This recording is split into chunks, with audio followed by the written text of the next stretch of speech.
ప్రస్తుతం 'big boss' house weekend వచ్చింది. Weekend వచ్చిన నాగార్జున గారు హౌస్‌లో ఉన్న వాళ్ళందరినీ పలకరించి, ఆ తర్వాత హౌస్‌లో వైల్డ్ కార్డ్ కంటెస్టెంట్‌గా అడుగుపెట్టిన చిట్టి పికిల్స్ రమ్య ఎక్కడ ఉంది అంటూ వెతుకుతున్నారు నాగార్జున గారు.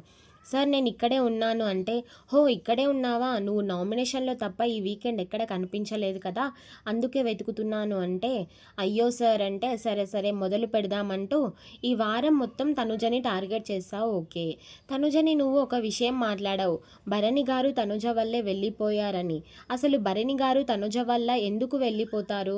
ఆడియన్స్‌కి భరణి గారి ఆట నచ్చలేదు కాబట్టి, వాళ్ళు ఓటు వేశారు కాబట్టి భరణి గారు వెళ్ళిపోయారు. తనుజ వల్ల వెళ్ళిపోయారని అనడం కరెక్ట్ కాదు కదా తల్లి. ఇంకొక విషయం, భరణి గారు ఉంటే తనుజకి ప్లస్సే కదా. నా వర్షన్లో అది కరెక్ట్ అనిపించింది అంటే ఓకే, నీ వర్షన్లో అది కరెక్ట్ అనిపిస్తే పర్లేదు, కానీ ఆడియన్స్కి కూడా కరెక్ట్ అనిపించాలి కదా. సరే ఈ విషయం పక్కన పెట్టేయి. నువ్వు నామినేషన్ చేసేటప్పుడు కొన్ని వర్డ్స్ని యూస్ చేస్తున్నావు, ఆ వర్డ్స్ని యూస్ చేయడం తప్పు. నీకంటే పెద్దవాళ్ళని నువ్వు రెస్పెక్ట్ ఇవ్వాలి. నువ్వు రెస్పెక్ట్ ఇవ్వకుండా ఆ మాటలు చాలా దారుణంగా ఉన్నాయి. ఈ వారం నీ గేమ్ ఎక్కడ కనిపించలేదు, ఏదో అక్కడక్కడ ఉన్నావు తప్ప నువ్వు కంటెంట్ ఇవ్వడం ఎక్కడ కనిపించలేదు అంటూ వీకెండ్ వచ్చిన నాగార్జున గారు ఒక ఆట ఆడేసుకున్నారు చిట్టి పికిల్స్ రమ్యని.